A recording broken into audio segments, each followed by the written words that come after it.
Hey guys, I welcome you all to my channel. आज हम solve करेंगे AMU का 2015 का पेपर। स्टार्ट करते हैं। पहला क्वेश्चन, इनमें से कौन सा फीचर जनरली ग्लेशिएटेड एरियाज में पाया जाता है? सर्क, ड्रमलिन, एस्कर और हॉर्न। तो चारों पाए जाते हैं। So answer will be D, 1 2 3 and 4।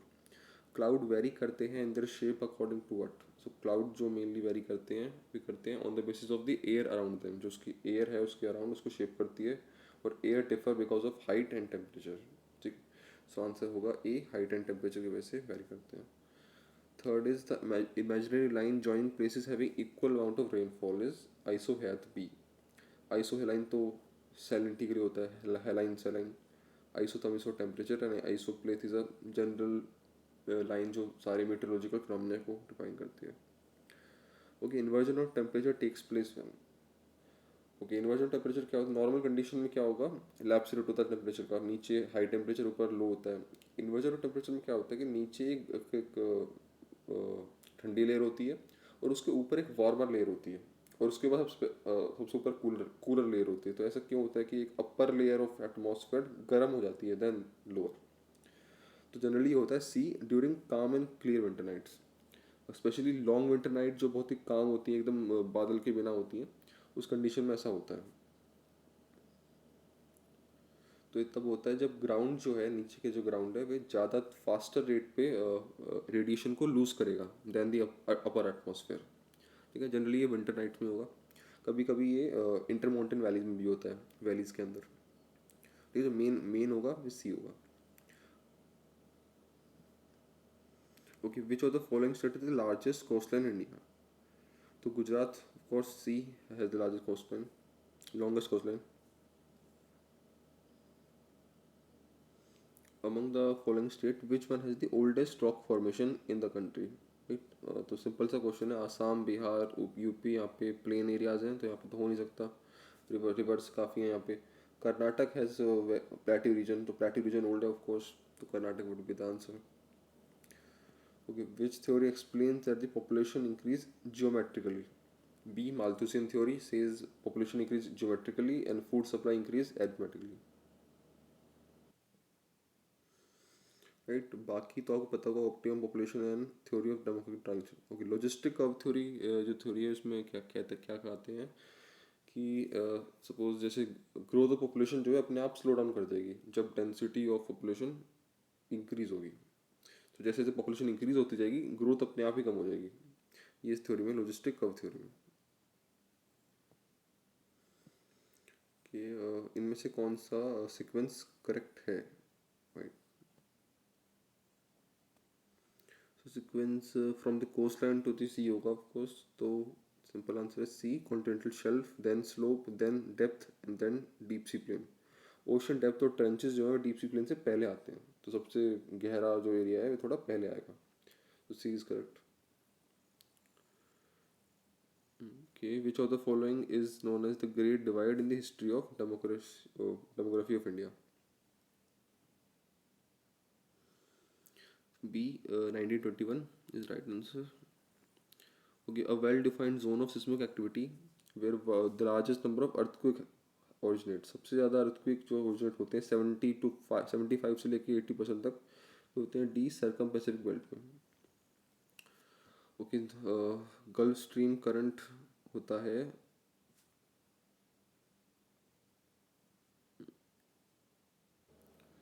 North Atlantic में, कि बेंगोला करंट होता है साउथ अटलांटिक में। Right, Peruvian current is in south Pacific और वेस्ट ओशियन होगा साउथ इंडियन में। सो 11th का आंसर होगा सी। ओके, इनमें से which earthquake waves causes maximum damage at the surface level? Okay, so P wave, S wave, इनकी speed थोड़ी fast होती है लेकिन उससे डैमेज का कोई कनेक्शन नहीं है। डैमेज का जो कनेक्शन है वो है कि वे हमारे पास कितना, मतलब सरफेस के ज़्यादा कितना पास है। सो बॉडी वेव से ज़्यादा सरफेस वेव डेंजरस हैं क्योंकि उनका पहली बात एम्पलीट्यूड हाई रहता है, वे डीके करती हैं स्लोली, बहुत आराम से ख़त्म होती हैं और उनका पार्टिकल मोशन बहुत ज़्यादा होता है, सरफेस के पास होती हैं, इसलिए डिस्ट्रक्शन जो है ज़्यादा होगा। So P wave, S wave is not the correct answer. Answer होगा एल वेव्स जो कि दे रखी हैं। ठीक है। और टी वेव्स जो हैं बस ऐसे ही दे रखा है। टी वेव्स जो जनरली होते हैं अंडर वाटर बनती हैं, अंडर वाटर अर्थक्वेक आने से, पर वे जनरली हम यूज़ नहीं करते, ना ही पढ़ा है हमने कभी। तो टी वेव्स का मतलब ट्रांसवर्स वे नहीं है, एस वेव्स ट्रांसवर्स है। ओके, सो आंसर होगा एल वेव्स। एल और आर में से भी एल वेव्स ही फास्ट ज़्यादा डैमेज करेंगी। ओके, नेक्स्ट है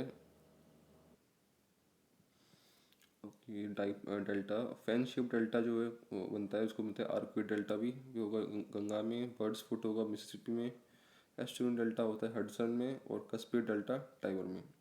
कस्पियन डेल्टा होता है वे टूथ शेप डेल्टा जो टाइबर में बनता है, और Tiber river in Italy and Ebro river in Spain, दो एग्जाम्पल फेमस है इसके बस कैस्पेड के। ओके, नेक्स्ट है match the following. Loess plain बनता है विंड से, moraine is for glacier, alluvial banks rivers में, और stalactites is karst region. Right, तो 13 का आंसर था डी, और 14th का आंसर है ए एंड डी, क्योंकि दोनों में सेम ही दे रखे हैं, इसलिए वह ए एंड डी आंसर है इसका। ओके, इवेपोरेशन इवेपो ट्रांसपिरेशन जो कॉन्सेप्ट है किसने दिया? थॉर्नडाइट ने दिया। चाहे इवेपोर ट्रांसपिरेशन हो या फिर पोटेंशियल इवेपोर ट्रांसपिरेशन हो, दोनों का आंसर होगा Thornthwaite. B is correct. World longest river is Nile, world largest river is Amazon, and third longest is Mississippi. Okay, match the following. Bushmen is for Kalahari Desert, Kyrgyz Central Asia, Pygmies Congo Basin and Semang people of Malaysia. 17 का होगा सी। 17 parallel किसको separate करती है? 17 parallel north America, north and south America के बीच में शायद 49 parallel है, कोरियाज के बीच में है 38 पैरेलल, और वियतनाम के बीच में है 17th parallel. North and south Yemen की इतनी पैरेलल शायद फेमस नहीं है, अब तो मतलब यूनिफाई भी हो चुका है। नॉर्थ एंड साउथ वियतनाम के बीच में क्या है, एक मिलिट्री डिमार्केशन हुआ था जब कंट्री को डिवाइड करता, अब तो यूनिफाई हो चुकी है, तो उसके लिए नाम रखा गया था 17th पैरेलल यानी 17th लैटिट्यूड पर। So C is correct. current produced by a felling of cold water of the coast of Chile and Peru is Humboldt current or Peruvian current. B, which is not a renewable source of energy, coal and petroleum. C is right. Roaring 40s क्या होते हैं? Westerly winds blowing throughout the year over the ocean in southern hemisphere. 40 से 60 तक लेके generally हम बोलते हैं roaring 40s। Extra बोलना चाहिए तो फिर फ्यूरियस 50s और श्रीकिंग या फिर स्क्रीमिंग 60s बोल सकते हैं, पर मेनली हम रोरिंग 40s बोलते हैं। स्पेशली उन्हीं को कहते हैं जो सादर्न हेमिस्फेयर में, नॉर्दर्न हेमिस्फेयर वाले को नहीं बोलते, बिकॉज जो वाटर बॉडी है वो कॉन्टिन्यूस नहीं है, वहाँ पे कॉन्टिन्यूस है इसलिए ज़्यादा विंड चलती है। Higher the value of coefficient of variation, अगर सी वी हाई होगा कोफिशिएंट ऑफ वेरिएशन तो ये क्या इंडिकेट करता है? अगर सिंपल सी बात है, अगर वो ज़्यादा होगा नंबर तो ये दिखाएगा कि जो है इनस्टेबल डाटा है, यानी काफ़ी हेट्रोजेनस डाटा है, कभी फैला हुआ डाटा है।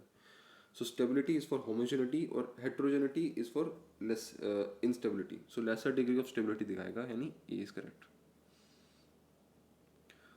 इन mean if mean is 30 and standard deviation is 6, number of observation 20 है, तो फिर कोफिशिएंट वेरिएशन कैसे निकालते हैं?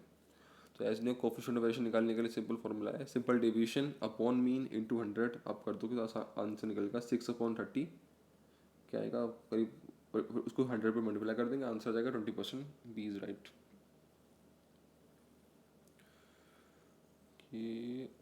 The value of standard deviation is always, तो स्टैंडर्ड डेविएशन की जो वैल्यू होती है वो हमेशा ही 0 से हाई रहेगी, कभी नेगेटिव में नहीं होता स्टैंडर्ड डेविएशन कभी भी, क्योंकि जितने भी नंबर्स होते हैं हम वो स्क्वायर कर देते हैं बाद में, तो फिर नेगेटिव हो ही नहीं सकता। राइट, स्क्वायर तो कर देते हैं नंबर को, तो या तो वे 0 होगा जब बिल्कुल भी स्टैंडर्ड डेविएशन होगा ही नहीं, सारे नंबर इक्वल 0 मतलब सब सारे जो ऑब्जर्वेशन इक्वल होंगे, या फिर डेविएशन होगा तो पॉजिटिव और 0 इज राइट। ये बी और सी कंफ्यूज करने के लिए रखा है, ये एक्चुअली में को रिलेशन के हैं ऑप्शन हैं, तो इसका आंसर होगा ए पॉजिटिव और 0। The actual height of place above sea level is dependent by, okay layer contouring no, hachures no बहुत पुराना है, इसमें तो दिखता भी नहीं है। कॉन्टोर्स में हमें हाइट दिखती है लेकिन बहुत ही रफ एस्टिमेट होता है, एक्चुअल हाइट जो होती है वे जो बिल्कुल एक्चुअल पॉइंट पे लोकेटेड करते हैं हम, स्पॉट हाइट से दिखती है, तो spot height will be the answer D. Not contour. So contour एक रफ एस्टिमेट देता है, not the actual height. Okay, the graph representing wet bulb temperature और रिलेटिव ह्यूमिडिटी को रिप्रेजेंट करते हैं हम क्लाइमोग्राफ में. हीटर ग्राफ में हम करते हैं बारिश को और टेम्परेचर को, रेनफॉल एंड टेम्परेचर को. हिप्सोग्राफ में हम हाइट करते हैं, बैरोग्राफ में हम एयर प्रेशर करते हैं. तो C is right, climograph. The map in which different objects are shown by different colours. Colours means chromo is chromo okay, chromocrotic. Okay, I think ये कोरोक्रोमैटिक होगा ना, chromocrotis, como, right. So C, chorochromatic is the answer. Okay, the soil with pH value 9 is considered, 9 is alkaline. So एक ही option है high alkaline, क्योंकि 9 ही बहुत आ जाती है, उससे ज़्यादा एल्कलाइन मिलती भी नहीं है. तो mango shower, a pre monsoon rain is observed in, कहाँ पे ऑब्जर्व होती है मेनली? जो मैंगो शॉवर होता है, इसको हम चेरी ब्लॉसम भी बोलते हैं, चेरी ब्लॉसम शॉवर्स या फिर कॉफ़ी शॉवर्स. ये सदर्न इंडिया में होता है, कोंकण कोस्ट के पास, केरला, कर्नाटक, थोड़ा थोड़ा गोवा में, थोड़ा थोड़ा महाराष्ट्र में हो जाता है. तो नॉट इन, तो कोरोमंडल में नहीं, कोंकण की तरफ होता है. तो A is right. So just like pre monsoon shower होते हैं आसाम में, जैसे कि बोरदोई चिला होता है, बोरदोई चिला. सिमिलरली वेस्ट बंगाल में होता है, जिसको बोलते हैं हम काल बैसाखी, राइट. उसी तरह लू चलती हैं नॉर्दर्न इंडिया में. ओके, सो 30 का है correct sequence. Different layer of atmosphere, 30 का आंसर होगा C, troposphere, stratosphere, mesosphere, ionosphere. Alexander von Humboldt की एक work, voluminous work is a Cosmos. Any measure indicating the center of a set of data arranged in increasing or decreasing order of magnitude. So when we have to find the center of a set of data, we are actually finding central tendency. So C is correct, central tendency. The sum of the squares of the deviations of the values of a variable is least when the deviations are measured from. Right. So ये एक तरह actually में एक theorem है, इसमें right, एक theorem है stats में, इसमें प्रूव करना होता है कि मतलब कौन सा तरीका होगा जिससे हम एकदम मतलब लीस्ट नंबर आएगा, लीस्ट नंबर ऑफ वेरिएशन. सो ये होता है डी अरिथमेटिक मीन से. ऑफकोर्स इसको ऐसे याद कर सकते हो, आपके अरिथमेटिक मीन बहुत ही परफेक्ट होता है.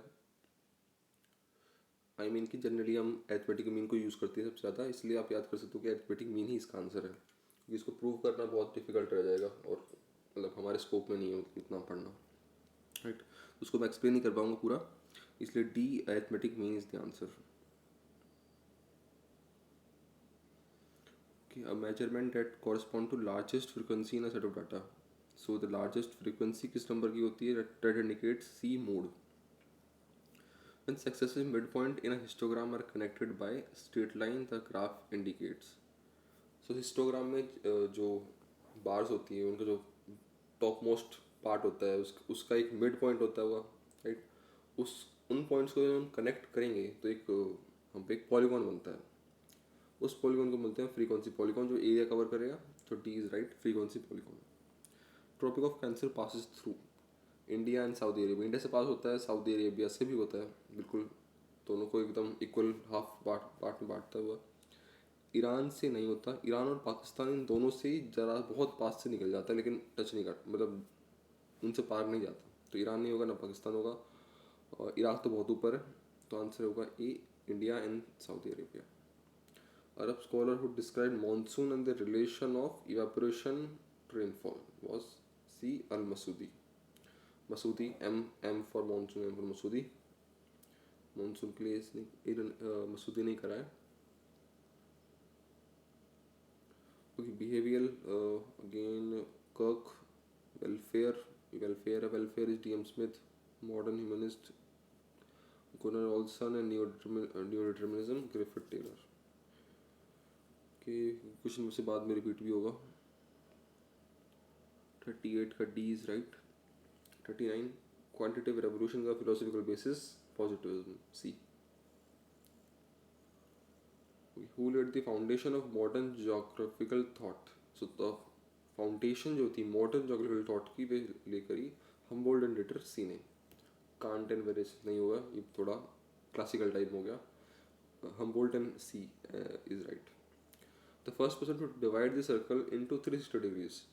तो 360 डिग्रीज जो है फर्स्ट जो एविडेंस मिलता है, हिपार्कस ने करा था, डिवाइड करता circle 360. Actually he followed a system जो पहले बेबीलोनियंस यूज़ करते थे, उसी सिस्टम को बाद में यूज़ करा. पहले ही पे करते थे पर कोई एविडेंस नहीं है कि किसने यूज़ करा, तो हिपार्कस का नाम से ओल्डेस्ट है. So B is right. Who stated that there is no necessity but available possibility, and man as a master of this possibility is a judge of the use? A. Fabre. Okay, match geographers with concepts. Vidal Leblanc, possibilism. Sample is for determinism. Burgess concentric zone theory, and Humboldt is systematic geography. So 43 का होगा D. The statement history be treated like geography and geography be treated historically. It was given by the father of geography, father of history. He was called the father of history, Herodotus. C is right. Okay, the climate BHWH of Köppen is found in which region? So BHWH नहीं होगा, ये होगा BWHW. Right, BWHW, yes. तो B is for dry climate, W is for desert climate, right? H is for subtropical areas, tropic के around, and last W stands for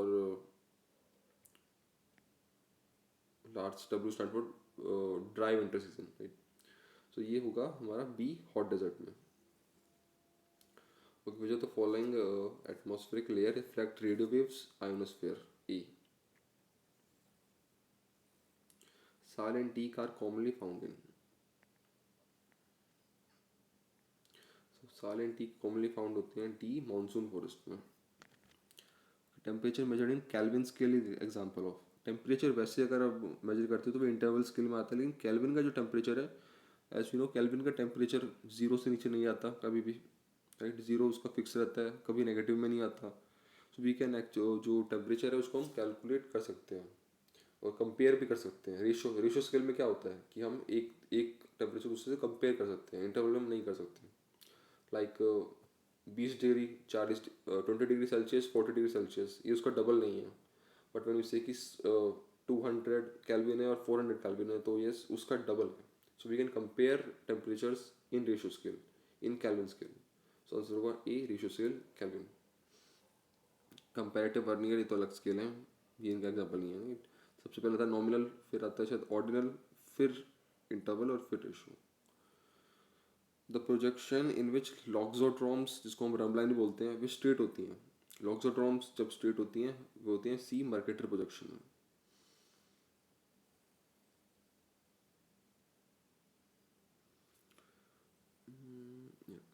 the soil which originate in humid region due to accumulation of large amount of organic matter. तो organic matter की ज़्यादा accumulate होने से जब ये access में accumulate हो जाता है तब बनती है ए पीट सॉइल. तो कुछ ज़्यादा ही ऑर्गेनिक मैटर हो जाएगा, कुछ ज़्यादा ही मतलब डिकम्पोजिशन हो जाएगा, तब पीट सॉइल बनती है. तो मार्शी एरियाज़ की सॉइल है ई पीट सॉइल. पालघट गैप कनेक्ट्स करता है किसको? पालघट गैप जो कि ओके, पालघट गैप के जो डिवाइड करता है एक्चुअली में, ऊपर नीलगिरी को अनाईमला हिल से डिवाइड करता है और तमिलनाडु और केरला को मतलब कनेक्ट करता है. So A is right, Tamil Nadu and Kerala.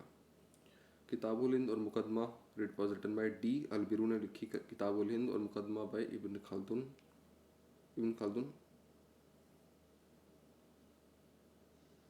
Okay, the mean and variance of normal distribution. Okay, so in a normal distribution are the equal. क्या भी इक्वल कभी हो नहीं सकते, समटाइम्स इक्वल और equal in limited positions. So normal distribution क्या होता है कि एक ऐसा मतलब जब डाटा इस तरह से स्प्रेड होता है, बिल्कुल यूनिफॉर्मली स्प्रेड होता है, बिल्कुल इन अ बेल शेप. देखोगे ना पिरामिड जैसे, पिरामिड की शेप में बेल शेप में होता है, उसको नॉर्मल डिस्ट्रीब्यूशन बोलते हैं. उस कंडीशन में जनरली आंसर होगा इसका बी, कभी इक्वल नहीं होता, कैन नेवर बी इक्वल. क्योंकि ये जो है मीन और वेरिएंस, ये एक ऐसी पोजीशन में जब ये इक्वल होते हैं उसको हम बोलते हैं पॉइजन डिस्ट्रीब्यूशन. पॉइजन डिस्ट्रीब्यूशन के अंदर मीन और वेरिएंस इक्वल होते हैं, लेकिन उसके अलावा नॉर्मल डिस्ट्रीब्यूशन में आई थिंक कि ये इक्वल नहीं होते, right. As you can see पहला ऑप्शन है आर इक्वल, इक्वल तो ऐसे तो है नहीं कि हमेशा इक्वल है, हो ही नहीं सकता। सी और डी जो ऑप्शन है बिल्कुल एक दूसरे के जैसे ही लग रहे हैं, sometimes equal, equal liberty position, मतलब वही बात है, एक अजीब अजीब से ऐसी जगह जगह भरने के लिए ऑप्शन डाल रखे हैं। So I think B is right, can never be equal. इनमें से क्या मेजरमेंट है डिस्पर्जन का? So C standard deviation is a measure of dispersion, बाकी सारे तो सेंट्रल टेंडेंसी के हैं। Highest peak of South India is Anaimudi, Doda Betta Nilgiri का सबसे ऊंचा पीक है, और अनाईमलाई हिल्स जो हैं अनाईमुड़ी की पेरेंट रेंज है, जिसका जिसका पार्ट है Anaimudi, Anaimudi is a hill station. 56 question, special planning based on agroclimatic region और proposed by, so planning on the basis of agroclimatic regions, ये ऑफ कोर्स प्लानिंग किसने करी थी? प्लानिंग कमीशन ऑफ इंडिया ने करी थी। अब एग्रोक्लाइमेटिक जोन्स इंडिया में कितने हैं? करीब 15 है, right? इसको अब तो ऐसे याद कर लेना कि इंडिया के अंदर जो क्लाइमेटिक जोन्स हैं, जो आर एल सिंह ने डिवाइड करे हैं, 10 से करीब, एग्रो करीब 15 है, और एग्रो इकोलॉजिकल जोन्स हैं वो 20 हैं। So 10, 15, 20 climatic zones, agro climatic zones और एग्रो इकोलॉजिकल जोन्स, 10, 15, 20। कि which of the following statement is correct? Himalaya was form due to faulting, no, folding से बने ना कि फॉल्टिंग से। हिमालय द ओल्डेस्ट माउंटेन्स, दो, Himalayas are one of the youngest mountains. Himalayas belong to Caledonian movement. Caledonian movement काफ़ी पुरानी है, करीब 400 मिलियन ईयर्स को कैलेडोनियन है। उसके बाद हर्सियन आई थी शायद। जो अभी वाली है भी अल्पाइन मूवमेंट है, बहुत ही यंग मूवमेंट है, तो नो, ये भी गलत है। D is right, Himalayan came into existence out of filling of Tethys sea with the sea got compressed, और हिमालयस की फॉर्मेशन हुई, तो D is right.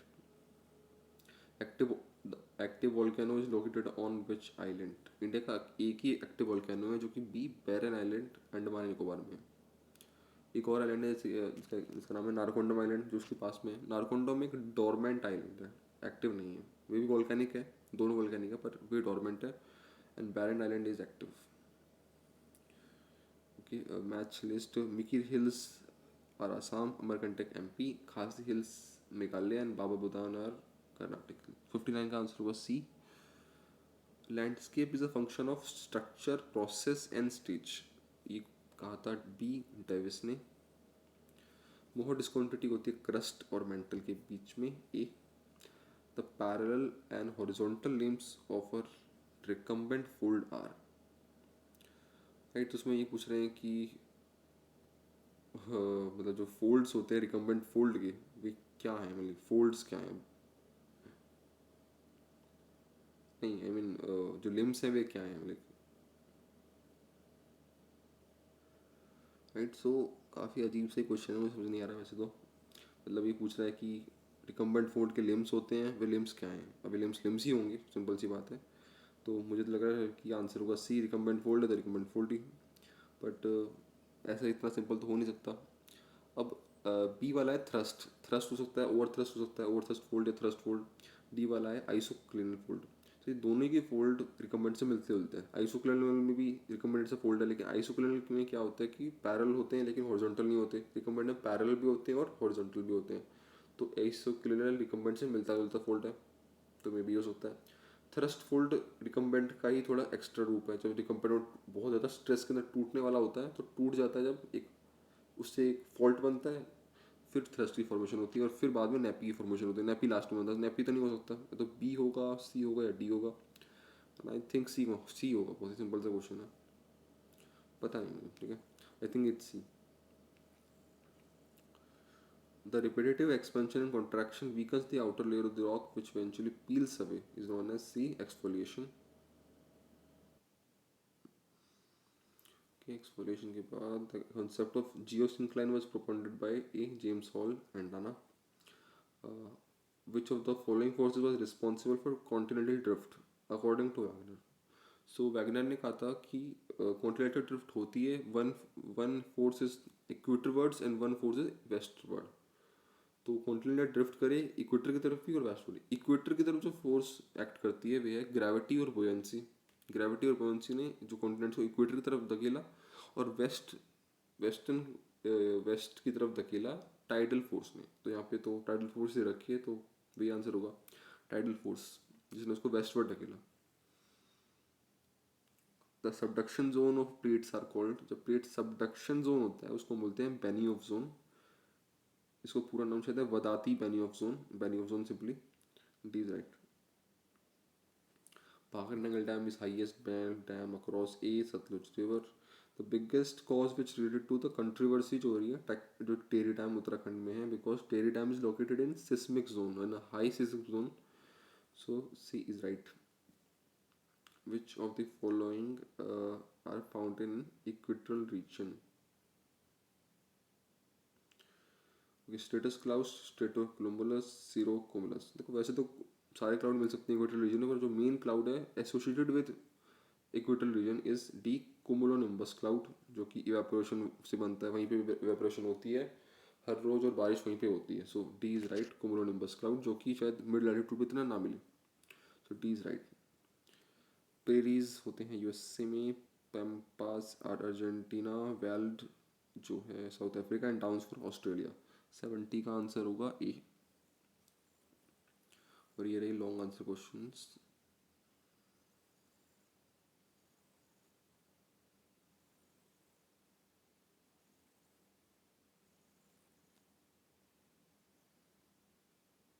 Okay, thanks guys for watching.